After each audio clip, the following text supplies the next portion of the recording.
Okay, you guys, we're now going to work problem 1-2A, putting together a set of financial statements, and that's on page 40 in your textbook.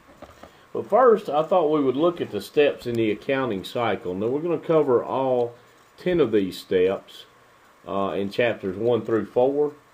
But I thought I'd mention to you in chapter 1, we're putting together a set of financial statements, and if you'll notice, in these steps in the accounting cycle, that's actually step number 8. But what we're going to do in chapter 2, we'll start with step 1 in the accounting cycle, and by chapter 4, we'll work our way all the way through step 10.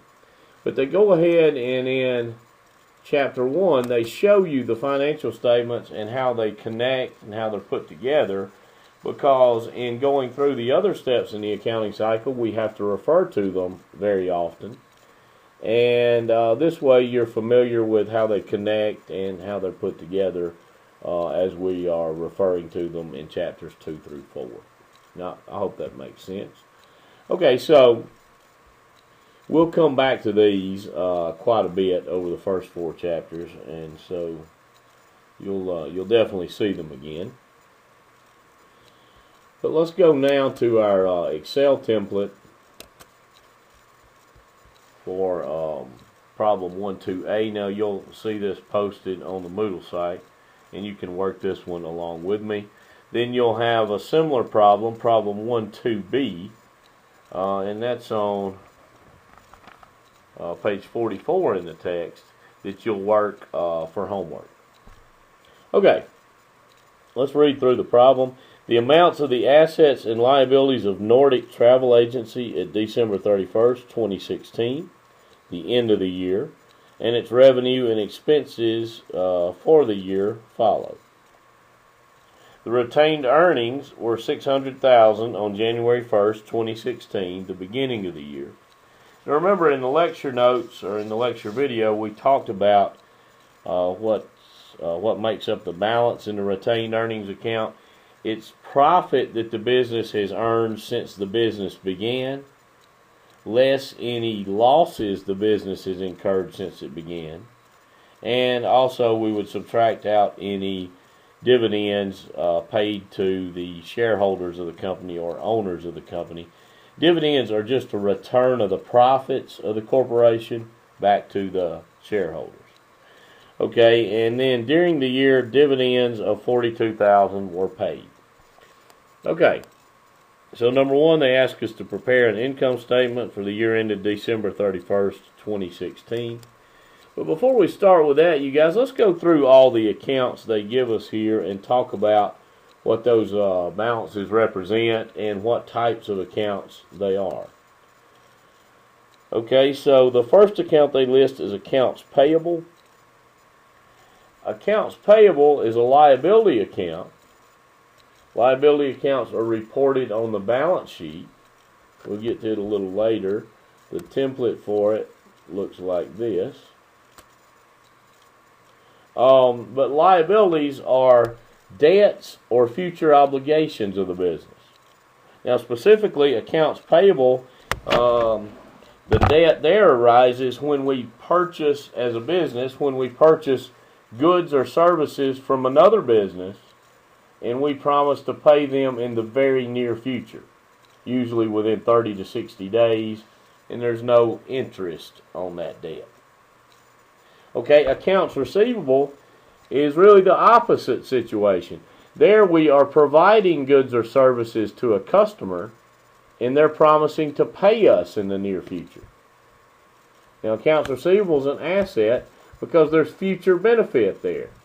I hope that makes sense. If the customer is going to pay us in the future, that means there's future benefit for us. With liability, it's a future debt or obligation. Well, when we purchase goods or services on account, we have to pay for those in the future. Right? So those two are kind of opposites. So if you have accounts receivable on one company's books, there should be a corresponding accounts payable on another company's books. For instance, let's say we own a landscape business, and we buy shrubbery and fertilizer from the local feed and seed, and we buy from them on account because It's just easier for us and them. We go in, pick up what we need, they write it down. They send us a bill once a month, so they only have to process that. They send out a bill and only have to, deposit that one check per month.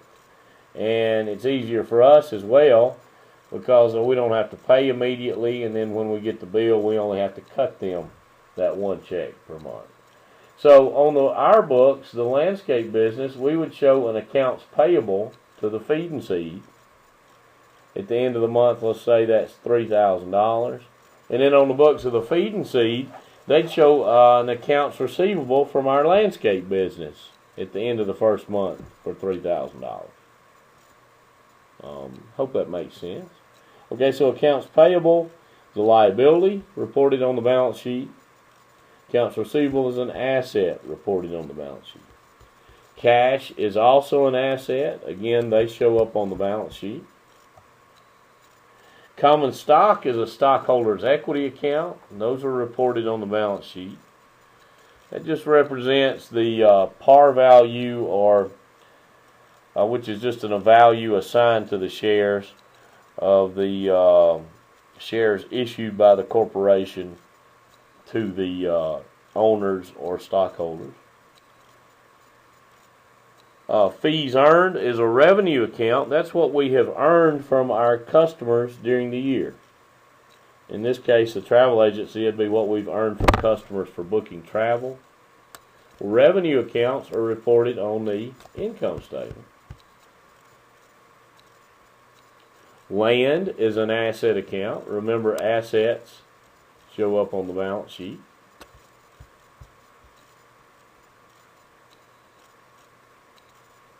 Miscellaneous expense, rent expense, supplies expense, utilities expense, and wages expense are all, you probably guessed it, they're all expense accounts. And expense accounts are reported on the income statement. And then the one we skipped, supplies, is an asset account. And remember, asset accounts are reported on the balance sheet. You might be wondering, what's the difference in supplies and supplies expense? Well, let's talk about that. Remember, we said with assets, the benefit is in the future.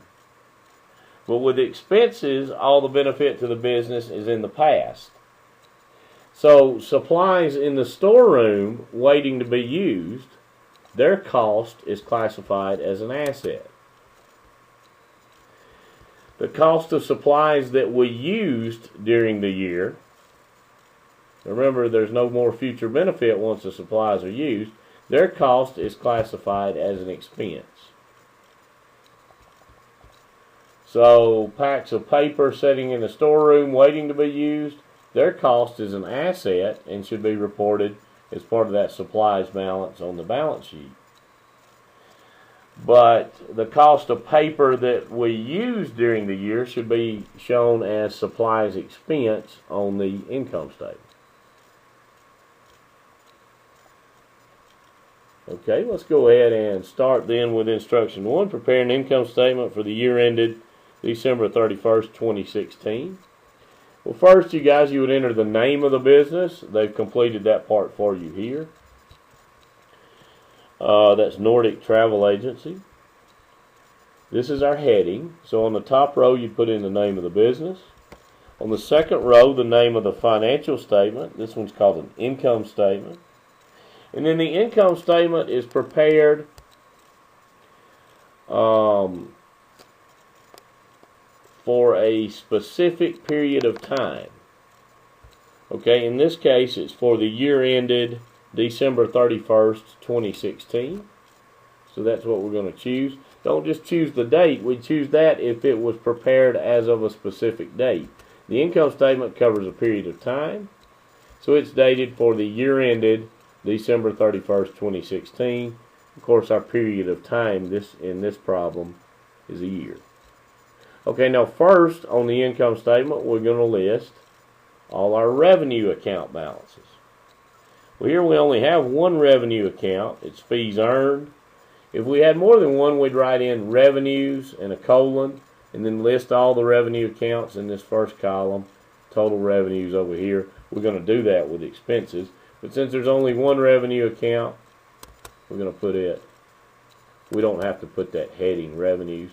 We'll pick fees earned, and then its balance was $912,500. We'll put it in here. Okay, then our expenses, we want to list those in order, greatest to least. The only exception is we would always list miscellaneous expense last. Okay, so let's look at our expense account balances. They're easy to pick out because they all include the word expense in the title. And this is typical for most businesses. Their largest expense is wages expense. So we'll choose it first. Remember, we're going greatest to least, the only exception being miscellaneous expense is listed last. Wages expense was $510,000. Let's say we put that in as $51,000. It's a common error in accounting. Leaving the digit off the end is called a slide. But notice it gives us that little red dot, so we know that one's incorrect. It gives you a little hint as you're working on these. You'll see it goes away when we enter the correct amount. Okay, the next largest one that I see would be rent expense.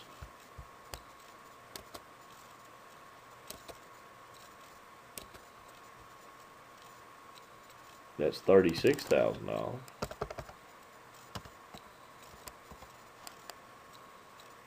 Going on down the line, utilities expense would be next largest. Its balance $28,500.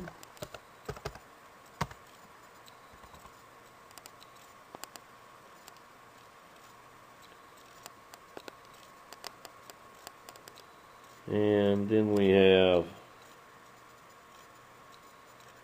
supplies expense. We'll list it next, $4,100. Now it's not next largest. Miscellaneous expense would be next largest, but remember, we'll always list it last, even if it's larger than one of the other balances. So we list them greatest to least, the only exception being we always list miscellaneous expense last. And its balance was $6,400. Okay, now, on the next row we want to list total expenses. Well, we're going to add all these together. And I'm going to use a formula here. You can punch them in the calculator and just type in the number if you want. But I'm just going to go like this, put in equals that one plus this one plus this one plus the 4,100 plus the 6,400. Okay, so we get total expenses of $585,000. Now again, let's say we had put $855,000. They're getting the digit out of place here. That type of error, another easy error to make in accounting, is called a slide. But this was 585. Okay, now, what we want to do on the income statement, we want to take total revenues and subtract total expenses to get our profit or loss for the year, which we'll call net income or net loss. Well, since we only have one revenue account, it's essentially total revenues. This number is total expenses, so we're just going to subtract. You always start the formulas in Excel by putting in the equal sign. I'm not sure how familiar you are with Excel, but we'll highlight that one, hit minus, and highlight this one, and hit enter. So we get net income of $327,500. Pretty good year. Okay, you guys, we'll continue this problem in the next video. Thanks.